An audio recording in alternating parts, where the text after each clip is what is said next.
himself because of his strong delusion. He said, this is going to be deceived. Anybody doesn't know. Everybody doesn't know it's going to be deceived. Guaranteed. He's going to give a strong delusion that they might believe. The lie. God doesn't give the lie. He cannot lie. But the delusion will be so strong, and you predict the day of the resurrection of the dead and take credit for it. Now here comes the lie. Follow us. We are raptured. We made the dead get up. Here's part 2. He said, what they say? Go ye not therefore after them. But those who don't know that, what are they going to do? Go after them. What he says he's going to do with this church? Remember the wheat and tares? He says, should we gather them out, pull out the tares? He said, no, let them alone. Let them both grow up together. At the end, the reapers will come and gather the tares first. Who's going to gather the tares? Those that come by name and I'm Christ. That's why he says, don't go after them. The only way you're going to know not to go after them is that you're not a tare. You're his seed. You've heard his voice. They're going to look like Christ and sound like Christ, but they have a wrong voice to it, the wrong ring to it. Plus, you know, it's like, again, I said this every time I go to that territory. It's like God is so intent on saving us, you got to believe him. He went through some great things to save us. And he died for us. Not after you were born and saw how bad you were. He died before the foundation of the world, before there was sin. He made up his mind, I'm going to pay for something that hasn't happened yet. A fail-proof salvation that can't go wrong, and to make sure it goes right, I'm going to act as a father, then I'm going to put another hat on, I'm going to be the son, I'm going to die, then I'm going to go back to the Father, and I'm going to send back my Spirit, the Holy Ghost. He does it all. No, about not one chance of this thing messing up. Guaranteed it's going to work. Right? Amen. You got it first. Tells us, just to make sure, and I don't give us any chance that it can happen. But just to show his heart, the heart of God, he says, look, in case you understand all the message, don't go after them. Right. So if you're not sure what's going on, and you get a real funny feeling or a good feeling about them being God, feelings are a mess. So the Word of God doesn't deal with feelings. It just doesn't. It does with facts. They preach Jesus on fact. That's why that song is so bad. I talk about it sometimes, you know, but he lives on. You ask me how I know he lives. He lives within my heart. Well, that can't convince you. I can't persuade you that he lives because of what I feel in my heart. And the apostles didn't preach Jesus that way. They preach the resurrection on facts. Now, facts create feelings, but feelings are not God's program. But it's Satan's program. He loves feelings. And that's how he operates. That's why signs and wonders and miracles are his program, not the Word. He doesn't deal with facts. Why not? He's a liar. And the father of liars, and liars, the ones I know, don't like facts. Well, y'all have lied before, you know. Anybody here lied before? Yeah. One thing about when you're lying, you don't know no details, do you? You tell yourself a general story. I hope it answers the question. Right? That's because you get attitude. You know, well, what's the big deal? Just fly. His whole message is a factual message. A message that can be proven that he lives. And they preach a proven message that Christ lived. Right?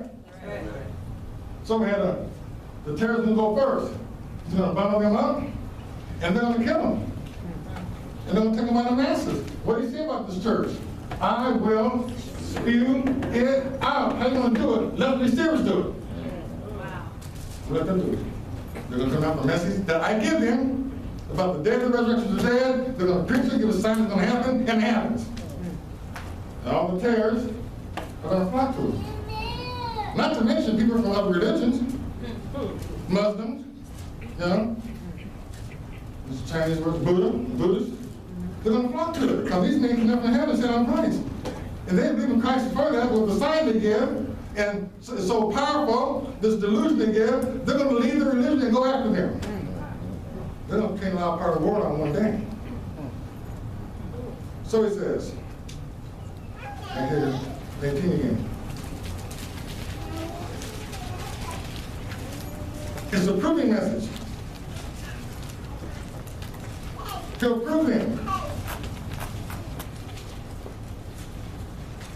But the prophet which shall presume to speak a word in my name, which I have not commanded him to speak, or that shall speak in the name of other gods, even that prophet shall die. Now, you know how God feels about false prophets, he makes real clear here. The ones who presume to speak a word in my name, or, just, so here's the test now. If thou shalt say in thy heart, how shall we know the word which the Lord hath not spoken? Now this is the second definition, okay? When a prophet speaketh in the name of the Lord, things follow not, nor come to pass, that is the thing which the Lord hath not spoken. But the prophet hath spoken it presumptuously. Thou shalt not be afraid of him. Now you read between the lines, he's saying to you, you should be afraid of the true prophet. With a reason, let me just go back and I'll show you why, okay? Go back to Old Ground. The Lord gave this message. I was coming to church tonight. I was really surprised that he went there. Numbers 12. Let me read 12, 16, and I'll show you this. Please stay there. And Miriam and Aaron spake against Moses because of the Ethiopian woman who he had married. For he had married an Ethiopian woman. It doesn't give any details on that. But the implication is Moses did something he shouldn't have done. Okay? And because it proved to them that Moses was no better than them, because of this eternal contract against this Ethiopian woman, his brother, trying to be worse sometimes, his brother Aaron, the high priest, and his sister, Miriam, who was a prophetess,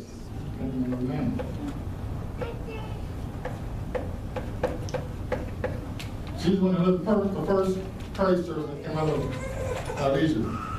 She took the tambourine, began leading, and sang the song to the Lord. Okay? So this is the reason to speak against Moses. Get up and now,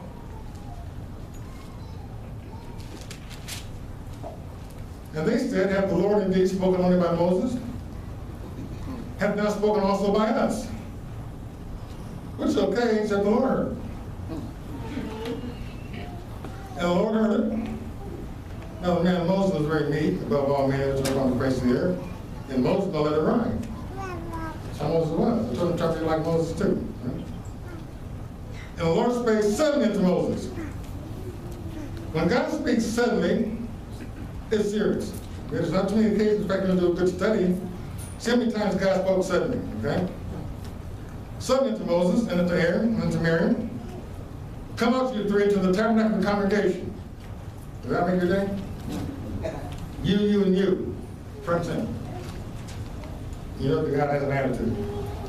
I mean, where was God before that? In the cloud, above the tabernacle. And God left that cloud and came down. Anybody who looked up and saw the clouds gone. Well, where's God? No, he's having a meeting off the ground. The Lord came down the pillar of the cloud and stood in the door of the tabernacle and called Aaron and Miriam, and they both came forward. And he said, hear not my words, like I heard yours. You know, I'm talking. If there be a prophet among you, this is where God starts.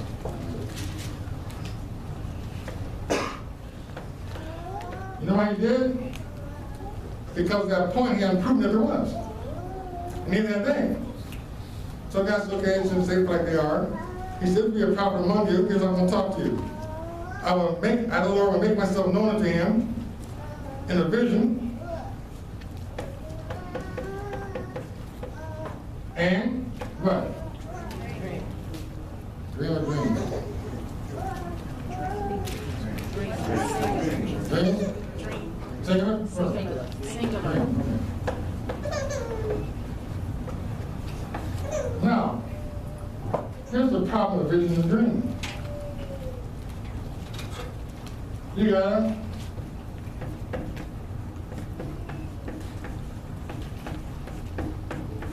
interpret it.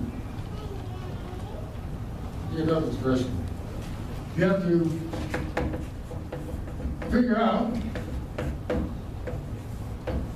the meaning of it. Now, why did God do that? Because he already spoken by Moses. A real clear, plain, simple message. So he says, those who want to hear Moses, I'm going to give it to you this way. And you interpret it any way you want. Remember, they asked for a man. They said, we don't speak to us anymore. Let Moses speak to us. So God said, okay, he will. He told, when God was talking to Moses burning bush, and Moses got 1,000 excuses why not to choose him, as if God didn't know. Moses told God, and this, that he couldn't speak well. Surprise! But God didn't know that. That's one reason God chose him. He chose this stutterer, this stammerer, to go speak to the most highest power in the land, Pharaoh. What's it going to look like? Well, when Pharaoh says you guys can go, it's not because Moses convinced him. Not because Moses so eloquently talking into it. And Moses, his first trip was what? God said, let my people go. That sounds good enough to me. And Pharaoh says what? Who is God? So I should obey him. Moses didn't expect that. He went back and got himself together. Came back the second time and said, the God of the Hebrews. Pharaoh said to himself, if he's that bad, why are they slaves here? If he's all that, why are they slaves to me? There's a story we talked about Sunday, right? So God said, here's what you. He got tired of him. And so while they were talking, he sent Aaron that way. He said, Aaron can speak well. Okay, so he's going to be your speaker. Aaron thought he had a good job, or he just got a good job in there. He's going to be the high priest. Even though you don't know what your job's responsibilities are, just the title sounds good. High priest. It's important, right? He's the priest of the priest. Right? How to get the job? Because he can speak with him. What do he have spiritual offer? Nothing. He's a speaker. And God got tired of arguing with Moses. So he said, here he is. He said, here's how it's going to work, though. He said, it's mostly to Aaron. Aaron shall be to you as a mouth. You know what that means? Every time Aaron spoke, Moses stood behind him and said the words to Aaron, and then Aaron repeat them. Figure that out. Who will want that job? Well, how much spiritual leeway did Aaron have? None. He had listened to his brother, Aaron, Moses, and Moses whispered in his ear saying, and God said so-and-so. And Aaron said, and God said so-and-so. Every time he preached. I can see why he wanted to speak against Moses, because he never had a message of his own. He's going to be your mouth, right? And he said, and Moses, you are going to be his God. I'd have quit that day. That's not wait a minute, okay? Number one, God called you at the burning bush and didn't call me. And I got drafted because you really complained to God, but I don't want this job. Because now all of a sudden, your brother is no longer your brother. I have to look at him like he's God. Who can swallow that? I know Moses. He ain't God.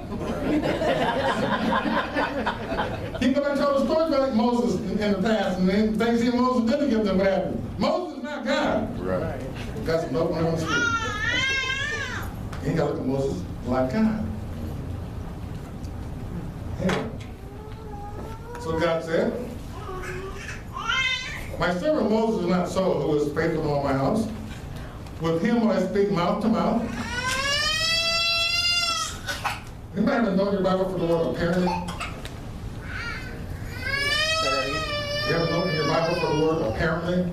Yes, plainly. Plainly. So that's perfect. Plainly, clearly, realistically, okay? I will speak to them mouth to mouth, even apparently, and not in dark speeches. What's a dark speech? A dream and a vision. It's a dark speech. What makes it dark? I gotta figure out what it means. You had a dream, you feel like it's an important dream to you, a significant dream, you wake up, you may have forgotten about it. And some dreams wake you up. When you wake up in that dream, you're very much aware of it. You can sit down and tell it to somebody, you know? And you know it must mean something, but you don't know what it means. Some people can interpret, they got books on interpreting dreams and so forth. I listened to a program last Sunday night about interpreting dreams. And they talked about the standard falling dream. I hate those kind of dreams. When you're on something real high and you can't get down unless you fall. But you're always in a position where you're just a step away from falling. You know? They say those are frustration dreams.